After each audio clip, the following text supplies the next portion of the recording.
ভালো মানুষদের জীবনে দুঃখ বেশি কেন? কেনই বা তাদের সাথে সব সময় খারাপ কিছু ঘটে?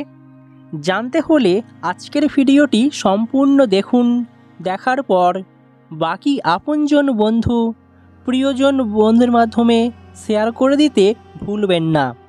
আপনাদের ভালোবাসা আমাদের একান্তই কাম্য। এই পৃথিবীতে ভালো এবং খারাপ মানুষ বসবাস করে থাকেন। এমন অনেক মানুষ রয়েছেন যারা সব সময় খারাপ কাজ করে থাকেন। খারাপ কাজ করতে একটুও ভাবেন না। খারাপ কাজ করতে করতে তাদের জীবনে এমন জায়গায় পৌঁছে গেছে তারা একটু মাত্র ভয় পায় না। আবার অন্যদিকে দেখা যাচ্ছে যে অনেক মানুষ রয়েছেন যারা খারাপ কাজ করতে গেলে ভয় পান। খারাপ কাজ করতে গেলে দুবার ভাবেন, সেই খারাপ কাজটা তিনি করতে পারেন না। এটাই কারণ তিনি ভাবেন খারাপ কাজ করলে তার সাথে যদি আবার খারাপ কিছু ঘটে, এই দুশ্চিন্তায় পড়ে যান। কিন্তু এত ভাবার পরেও দেখা যায় যে যারা খারাপ কাজ করছে না, যারা সব সময় ভালো থাকার চেষ্টা করছে, তাদের জীবনেই যত সমস্যা, যত দুঃখ কষ্ট লেগেই রয়েছে। আপনি যদি একজন ভালো মানুষ হয়ে থাকেন, অবশ্যই আপনার জীবনে দুঃখ কষ্টের পরিমাণ সব সময় বেশি। আপনার সাথেই সব সময় খারাপ কিছু ঘটে, সেটা পারিবারিক দিক থেকে হোক, বন্ধুদের মাধ্যমে হোক, সমাজে বিভিন্ন জায়গায় আপনাকে কষ্ট ভোগ করতে হয়। যেমন দেখা যায় যে কি পরিবারে সবাই আছে, কোনো বিশেষ অনুষ্ঠান হচ্ছে, সেখানে আপনার হয়তো কোনো কিছু একটু অভাব রয়েছে, সেখানে আপনি যদি উপস্থিত থাকেন, সেটাকে নিয়ে আপনার কথা উঠবে বা আপনার আলোচনা হবে, যার ফলে আপনার মনে আঘাত লাগবে, আপনি মনে কষ্ট পাবেন। এরকম সমস্যা, এরকম ঘটনা হামেশাই হয়ে থাকে আমাদের প্রত্যেকের সাথেই। কেননা সবসময় ভালো মানুষদের সঙ্গেই খারাপটা হয়। কেন ভালো মানুষদের জীবনে সুখ এত পরে আসে? জীবনে দুঃখটাই কেন বেশি রয়েছে? যেখানে ভুল পথে যারা চলছে তারাই সবসময় জীবনে অনেক কিছু পেয়ে যাচ্ছে। এই প্রশ্নটাই আমাদের মাথায় সবসময় ঘোরাফেরা করে। কেনই বা আমাদের সাথে সবসময় এরকমটা হচ্ছে? কেনই বা আমরা দুঃখ কষ্ট ভোগ করছি বেশি? অর্জুনও ভগবান শ্রীকৃষ্ণকে ঠিক এই প্রশ্নটাই করেছিলেন, যার উত্তরও পেয়েছিলেন শ্রীকৃষ্ণের কাছে।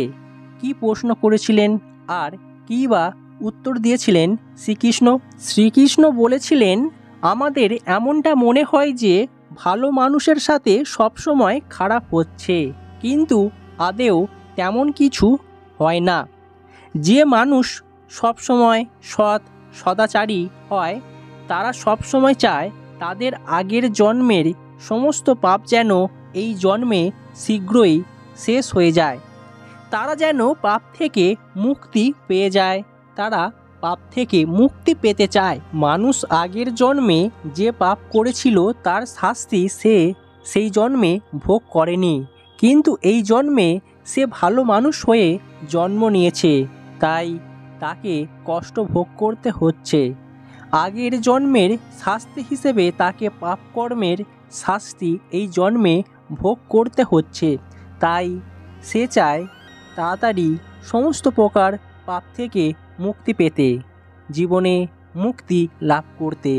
তাই তার মনে হয় তিনি সবসময় খারাপ সময়ের মধ্যে আছেন, জীবনে খারাপ কিছু হচ্ছে তার সাথে। কর্মফল সবাইকেই ভুগতে হয়, এমনকি দেবতারাও তাদের পাপ কর্মের শাস্তি ভোগ করেন।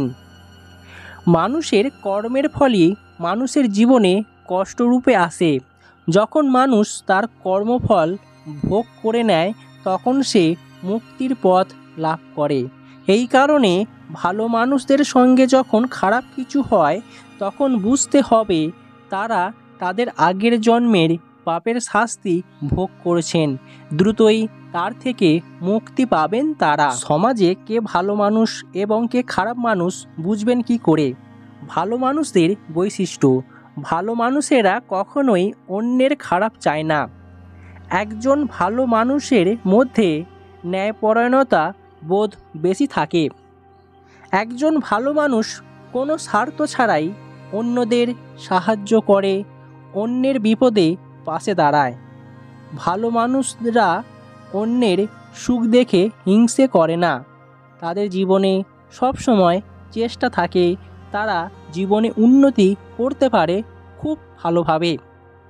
ভালো মানুষরা সাধারণত সমাজে একটু বেশি শ্রদ্ধনীয় হয়ে থাকে, কিন্তু কখনো কখনো অতি ভালো হওয়ার জন্য তাদেরকে আবার অনেক বড় বড় সমস্যার মধ্যে পড়তে হয়। ভালো মানুষের সাথে সবসময় খারাপ কিছু হয়। ভালো মানুষদের মানুষ সবসময় পছন্দ করে, কারণ তারা মানুষের সাথে খুব ভালো ব্যবহার করে আর তাদের ব্যবহারই পরিচয় হয়ে যায়।